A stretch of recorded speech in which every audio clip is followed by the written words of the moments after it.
I don't know how I follow up on that introduction, blimey. Right, we got to do a couple of things first, namely unplug things and plug in other things. So just bear with us for 1 second. Thanks very much for giving me the opportunity to speak. First of all, so I can understand the crowd, have we got any Americans in the room? That's probably a good thing today. I was in Washington, D.C. over the weekend, and it was an interesting place to be. I have to say, there's a lot of very, very tense and very, very worried people out there. The other thing I wanted to ask, is there anybody here who's not particularly got a background in scholarly publishing? This is fairly general talk, but if there's anybody not, okay. So you'll all be able to answer the quiz at the end of this talk.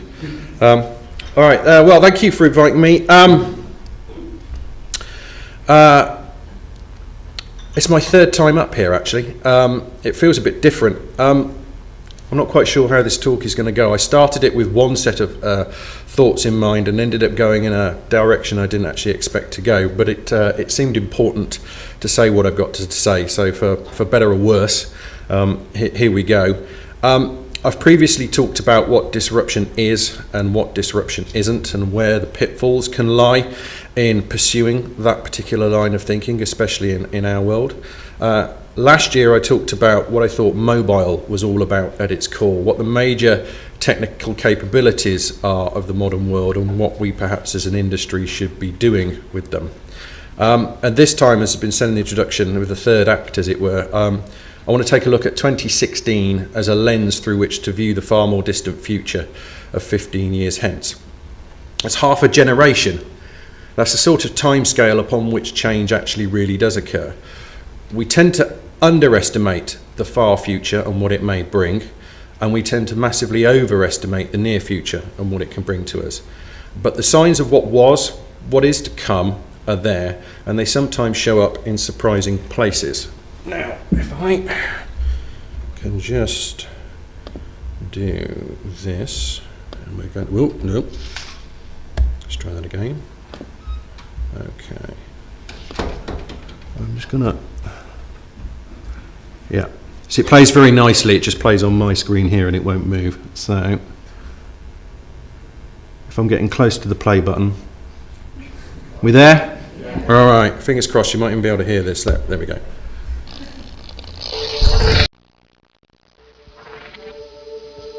Have you ever borrowed a book from thousands of miles away? Across the country? Gesture ahead. Take next. Without stopping for directions? Route 101. Or sent someone a fax? From the beach? You will. And the company that'll bring it to you, AT&T. Have you ever paid a toll without slowing down? Bought concert tickets from a cash machine? Or tucked your baby in from a phone booth? You will. And the company that'll bring it to you, AT&T.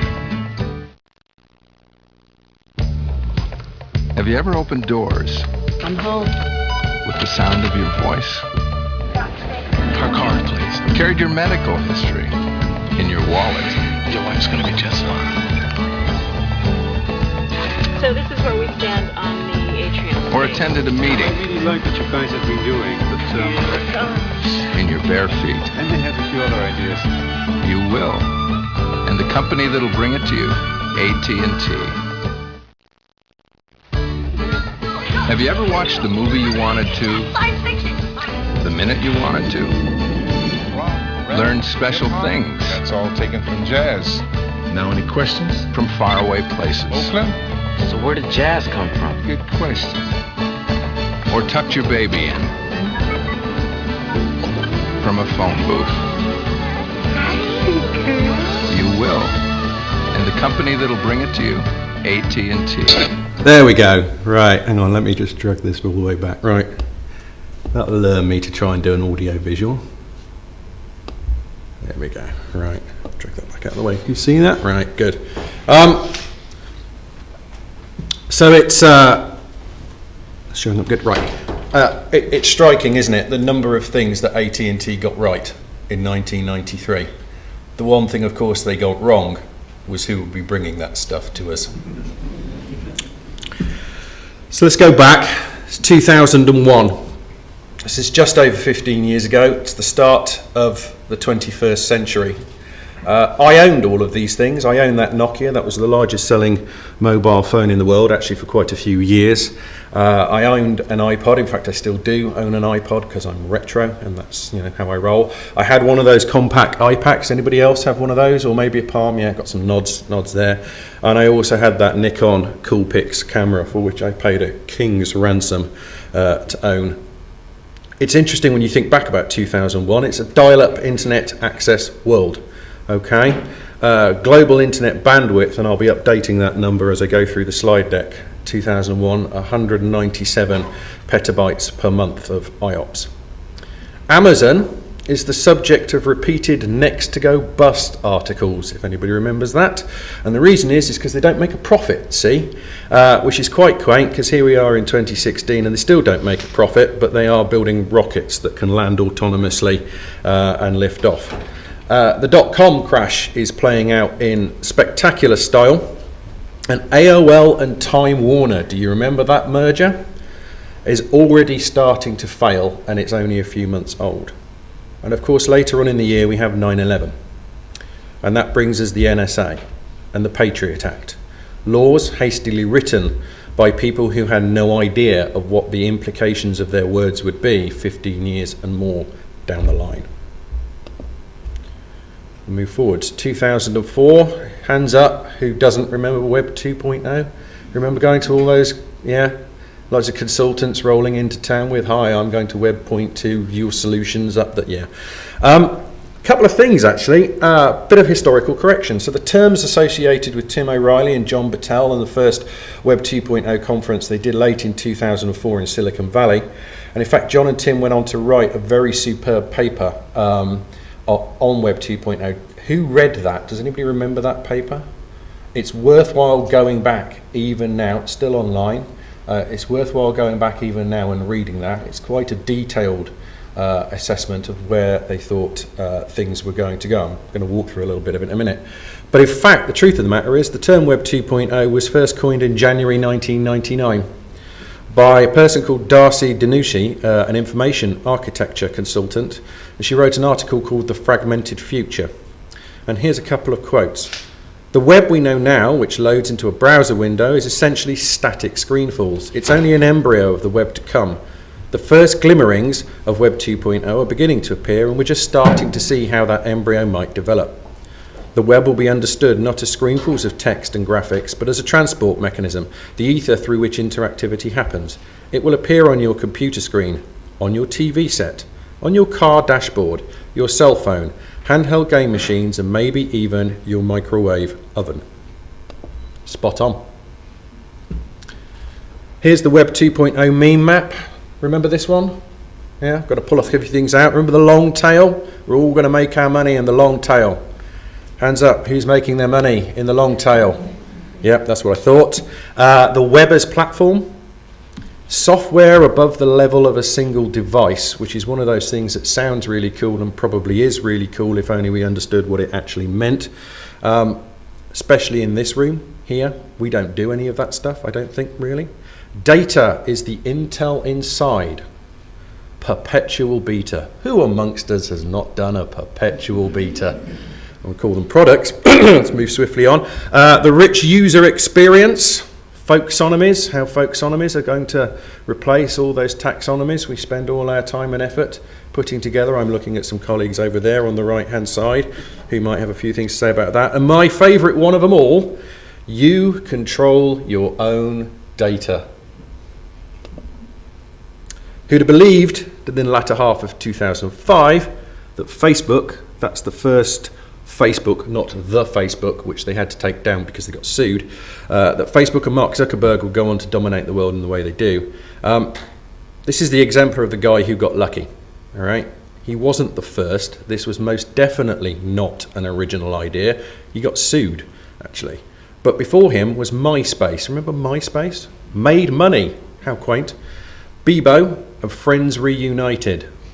Yeah, okay, all right. Aren't we all old? They all preceded him, and they had proper business plans, and they made old-fashioned ROIs, and none of them are with us now. But Facebook, for whatever reason, and I think the reason is probably snobbery, actually, given by the way it started, won, and it won big. For the investors, their black swan came in big time. That quaint Web 2.0, you control your own data, well, it's not lasted long now, has it? This also, I think, is the moment, and this does apply to our world, I think, where the seeds of identity management at scale start to get solved. Okay? Your Facebook, your Google, your Microsoft accounts, this is the moment when the thinking starts about those things. 2006. For me, of all the things in the last 15 years, I think we're going to look back on this moment as being one of the particularly pivotal moments in the history of the information age. This is the year that Amazon opened up their cloud infrastructure publicly. It was designed to meet an internal need for rapid, cost-effective scaling. And then they realized that actually they were so efficient at doing that that they could monetize their waste product, the unused capacity that they had in the system. In fact, monetizing your waste products, I think, is a superb idea, and I think it's one that we don't do enough of in other industries at the end of the day. As a strategy, I think we struggle with that because I actually think we struggle to think digitally. I think the print metaphor drives far more of our behavior than we actually realize.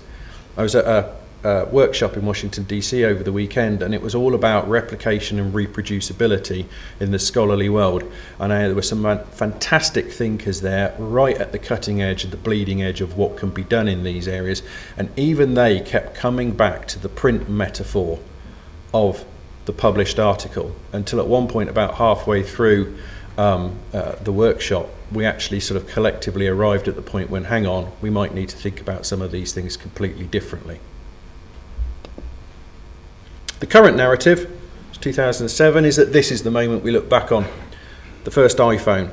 I disagree for a few reasons, not because this wasn't a massively important moment, but Jobs got there second, okay? There was the Palm Pilot. For those of us working in medical publishing in the late 90s and early 2000s, the Palm Pilot was the thing, right? If you were a doctor dealing with patients and dealing with worried relatives, and you pulled out your formulary book of how do I not kill this person by giving them the wrong drugs, okay, your patients and their relatives would look very, very worried. But if you pulled out a Palm Pilot with exactly the same information on it, they go, oh, we've got the best doctor in the world here, he's got a handheld computer. And that was something that was told to me by that user group, that's one of the reasons why they loved them. Massively popular. Palm, gone. Windows Mobile, actually I don't quite know where Windows Mobile is, to be honest with you. I think we'll say it's gone, right? He put the polish on the tech. He also was extremely good at looking at all the government-sponsored innovations that had been going on and that have been going on. Apple didn't invent the haptics, okay? Government-sponsored innovation invented the haptics. They didn't do the battery life improvements. That was government-sponsored research did that. They didn't do the system on a chip research. They wrapped it up and they packaged it and they polished it, and credit to them for that. The one thing I will say about this is that 2007 is the year that the interface metaphor begins its journey away from the keyboard and the mouse. And that's a journey that continues to this day and will continue going forwards. This changed the way that a generation of people interact with technology, and I think that is a fair point to make. Move on, 2010. I think this is the moment actually when Moore's law stops being the driver for technical capability. The iPad hasn't actually killed the laptop. Do you remember those articles? The end of the laptop, right? In fact, the laptop seems to be making a bit of resurgence because the form factor is on the receiving end of a much needed re-evaluation, and that has probably been driven by the tablets. But the truth is, a laptop from 2010 with a decent Intel chip in it could still cut the mustard for pretty much anything that requires any horsepower, even now. Actually, the innovation, in most cases, is in graphics chips and all the things that you can do with those. But the iPad showed us you could do an awful lot with a different form factor. And it also got commoditized very, very quickly indeed. It's only 16 years, and yet we are about 2 to 3 years past the peak in tablet sales. Okay? They're struggling. You just don't need to upgrade these things. And I think one of the reasons for that is actually the things we use and the things we make most use of are actually at the back end powered by the cloud, but they're powered by Amazon Web Services, and that's where the horsepower is. So here we are, 2016, 90,000 petabytes per month from 197 in 15 years. Interesting to see some of those companies that have still made it. You'll also note now that I've scribbled out Yahoo because I'm not quite sure what's happened to them. I think they were going to get bought by Verizon until there was the small matter of that leak of all the personal information, and then Verizon may have got cold feet, not quite sure where we are there. And I've circled Twitter, which is a thing that disappoints me greatly because I love Twitter deeply, but I suspect that might be in quite a bit of trouble as well. But here in 2016, we're seeing the early signs of what you can really do with all that compute. This is where the interface metaphors of the next 15 years are being worked out. VR, I talked about that last year. Thank God I wasn't standing here trying to do that demo because I think it would have all gone horribly wrong. But anyway, augmented reality, the HoloLens is the one on the left there, which allows you to map three-dimensional entities onto the real world. It's really quite an incredible thing. If you get a chance, I'm not going to show you some YouTube videos because I've only got one more and I'm going to take my life in my hands with that one anyway. Okay, but do go and take a look at some of the things that you could do in action with the HoloLens. There are digital assistants listening in to your every word. There's Google's Home and Amazon's Alexa. And there is augmented reality, which is probably best demonstrated by the crazy lady, and I'm not joking, I saw this morning. Okay, it's rush hour, I'm trying to get through Tower, and she's playing Pokemon Go, Escalator. Yeah, because that's not massively stupid. Let's take a look at the future through the lens of the present day. We'll start here. Would you like to play a game? Does everybody know about Sci-Hub? Who doesn't? Anybody here need a quick briefer on Sci-Hub? Okay, one or two of you. Right, Sci-Hub is a pirate website for academic research papers. Okay, the person who's responsible for creating it is a lady by the name of Alexandra Elbakian. I think she is Kazakhstani, but she's based in Russia now. And she did quite a brilliant thing in that she stole all the content of everybody else in this room. Okay, did it over about 2 or 3 years. We basically opened the back door, we put a nice piece of red carpet down, we put a big neon sign at the far end of the corridor with the word swag written on it, flashing backwards and forwards, and then we said, help yourself, do come back again and again and again. And she did. And the reason she did was able to do that because scholarly access is simply not up to standard. It's one of the things I wanted to get off my chest today, okay? We have this hodgepodge of systems of IP access and VPNs and proxy access is what has enabled this to happen. I feel so sorry for the people that produced that technology to be on the receiving end of this one.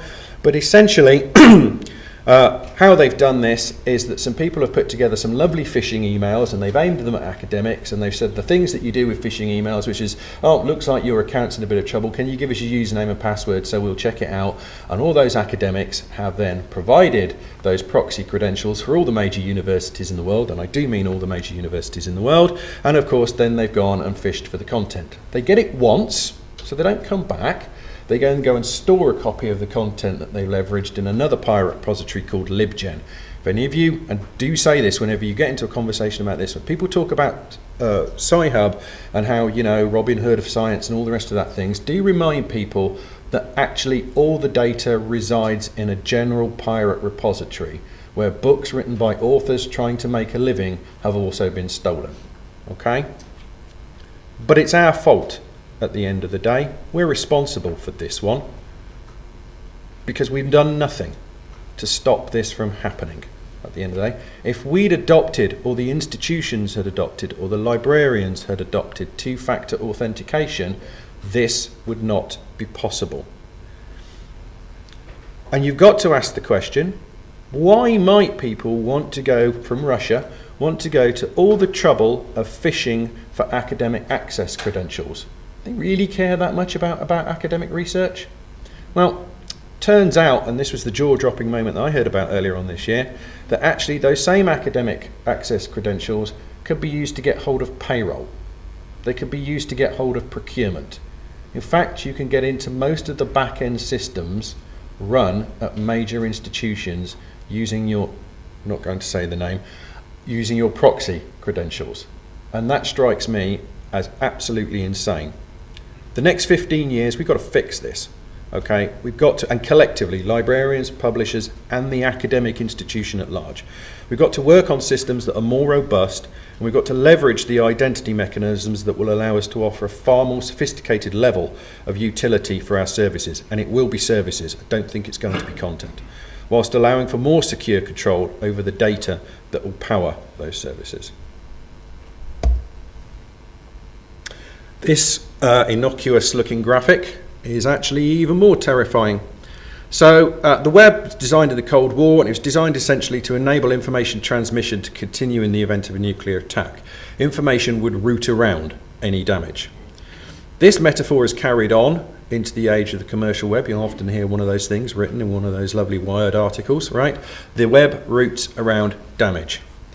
But the web's not an abstraction. It's cables and it's switches and it's data centers and satellites and microwave emitters and lasers and copper and glass. And this graphic is the manifestation of a nation-state level attack on one of the major DNS providers of the US. It happened just the other week. Except it wasn't carried out by a nation state. It was carried out by 150,000 security cameras and Chinese manufactured digital video recorders. The script you can see there is part of the hack. It didn't take me that long to find it. I was slightly scared at some of the places I went to go and get it, but the computer still seems to be working, so fingers crossed. Each of these things is an internet connected device, the Internet of Things. In fact, all of these things are small Linux machines with some sensors chucked into the casing.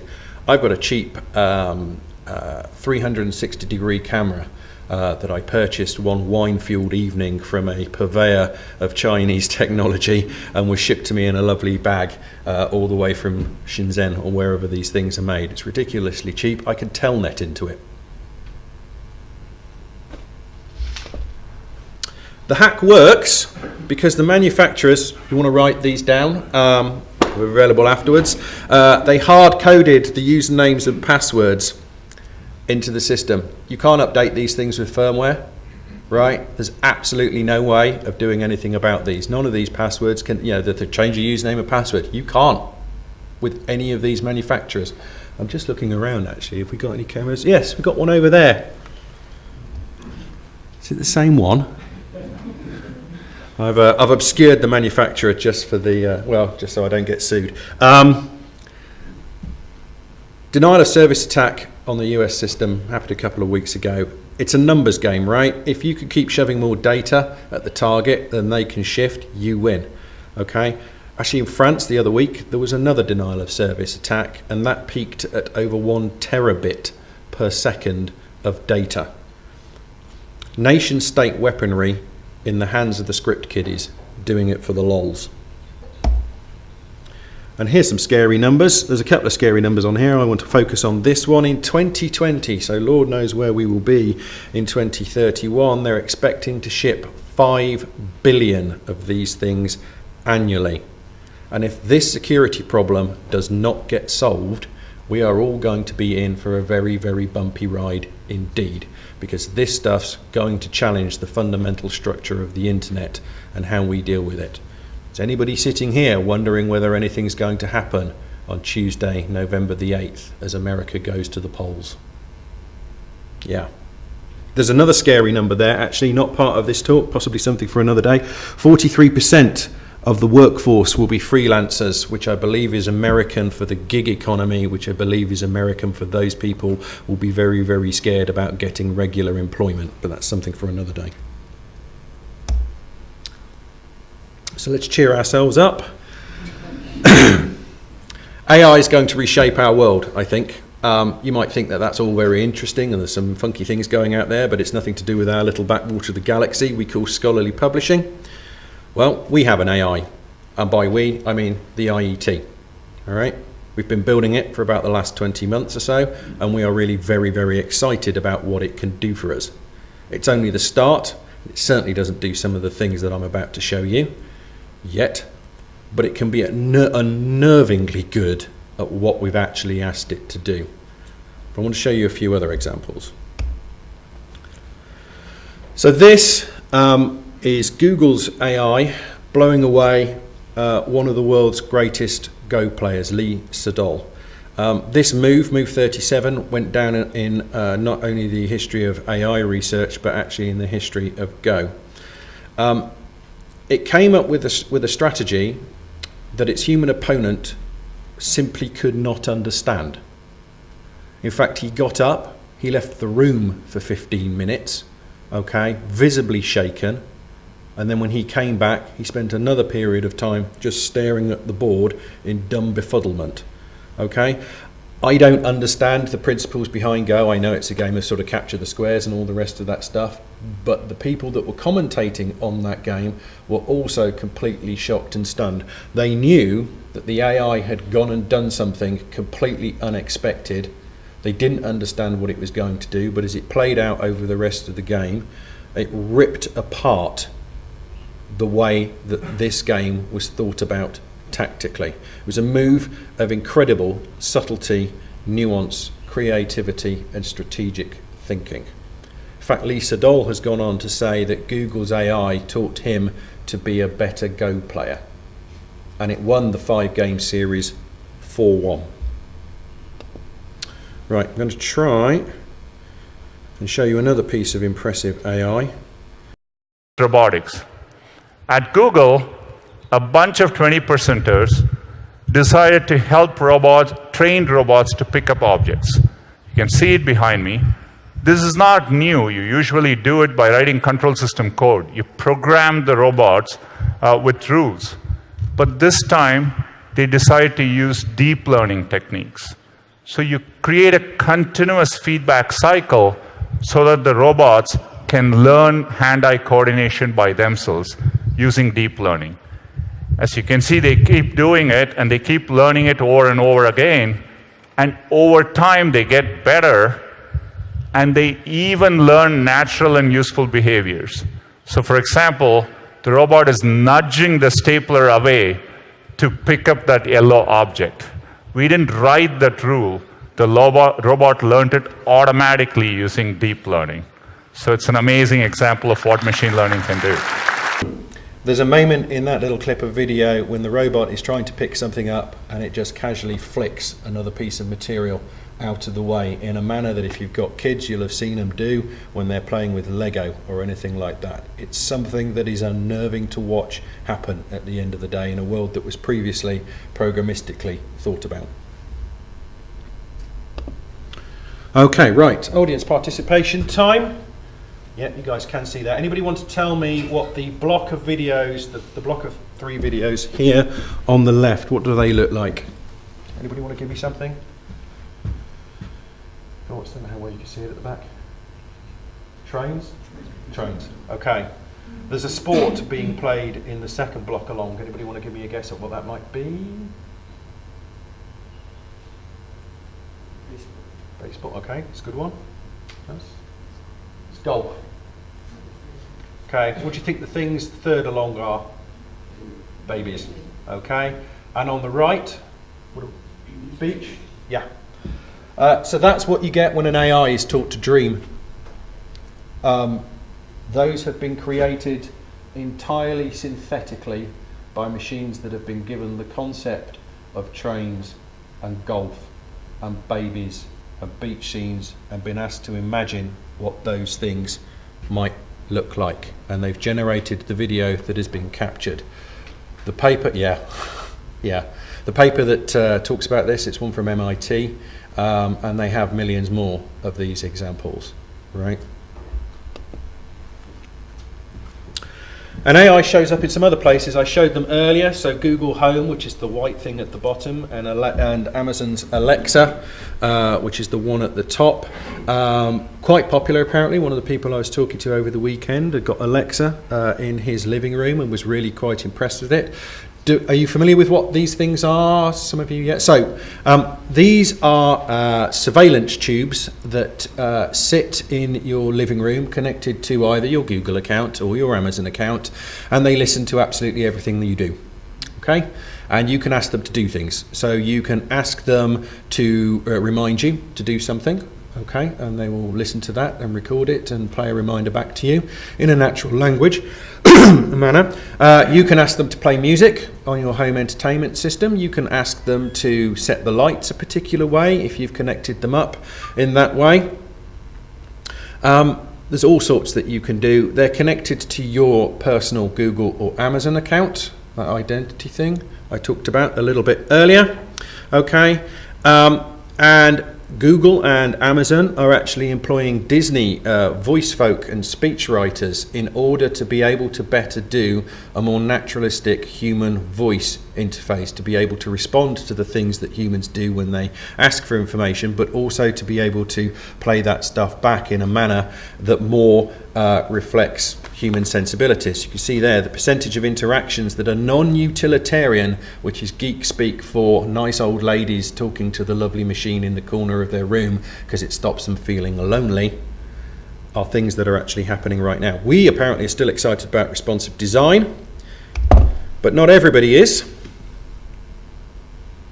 Daily Mail, first news brand to make use of Amazon's assistant Alexa.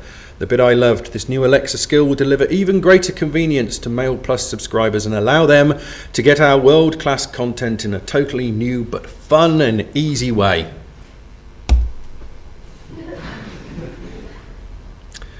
The arc of technology has always worked something like this. It supplants some previously manual aspect of labour. Those jobs are gone, they disappear, but new jobs replace and supplant them, and productivity goes up and the economy benefits. That's the way it's worked. We don't know how this is going to play out with AI, but consider this.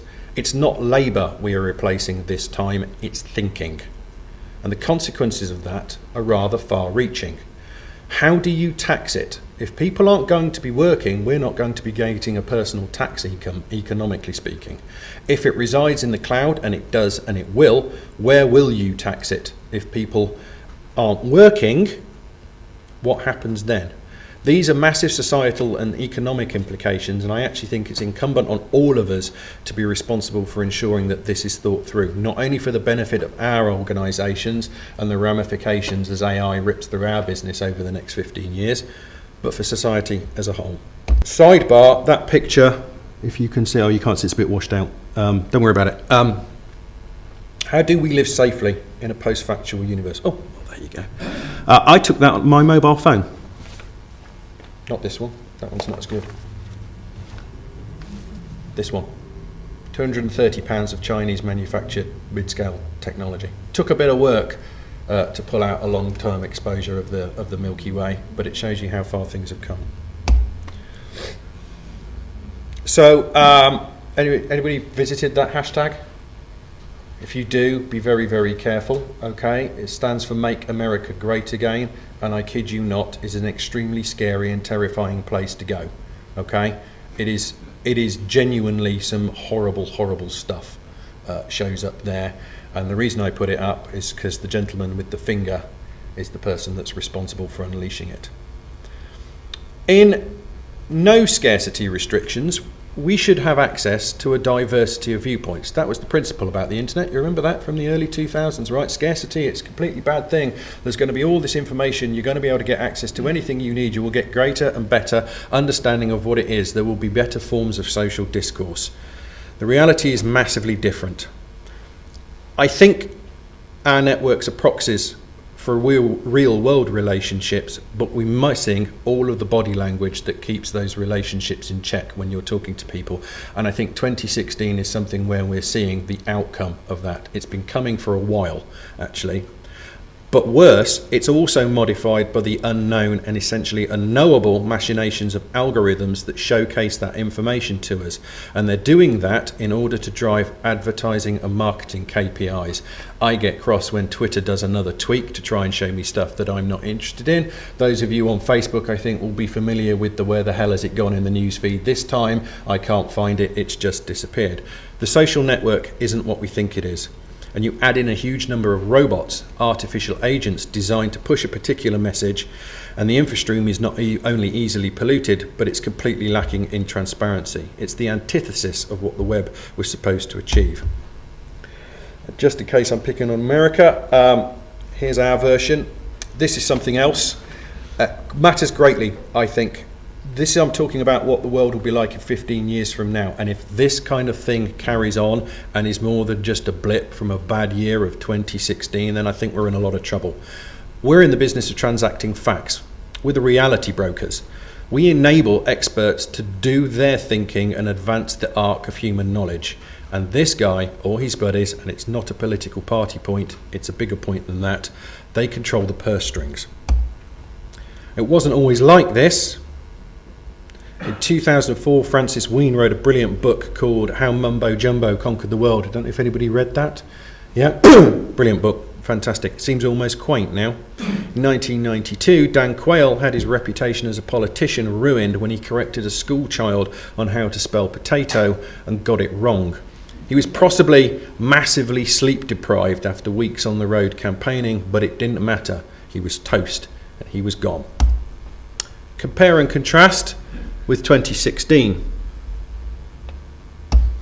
Or this one, the arrogance of which is breathtaking. Paul Nightingale, if you could see there, is Deputy Director of Science Policy and Research and works with the EPSRC.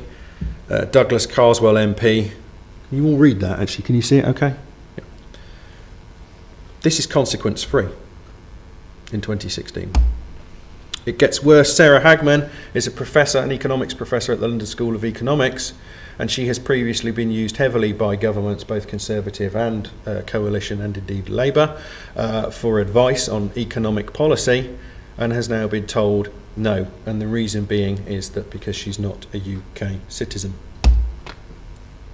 And then there's this. Academics must show research to government 2 days before publishing it, so that they are not caught off guard. We'll leave aside the fact that the DFE doesn't quite understand how scholarly publishing works, because if any academic can tell the DFE that we're going to publish one of their papers in 2 days, I'd really like to meet them, because it doesn't really work like that. But there we go. This may yet settle down, and I really hope it does. There's a multitude of ways that this can play out, but then again it may not, and that's one of the big things I wanted to say. I want to finish with this. This is a quantum computer. It's made by D-Wave, who have been bought by Google. They're very close to getting it into real-world production now. It could do things that are beyond the capabilities of any compute system, no matter how powerful in existence today. It does things fundamentally differently. I think it will make it into the real world sometime in the next 15 years, and we will be on the receiving end of its capabilities. I don't think that paradigm's going to be as it's been previously, with something in your home, right? There won't be a laptop or anything like that, right? We'll have it in our pockets. We'll have it on devices that sit and listen to us. We'll have it on the Oculus and maybe in the haptics. It might be cute anthropomorphized robots with wheels and faces waiting to do our bidding, but the power will reside in the core, in the data centers of the power players of the 2030s. Don't panic. Thank you very much.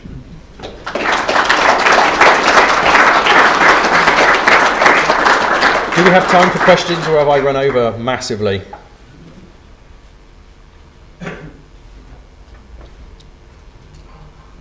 Anyone? Yeah, go on. Yeah.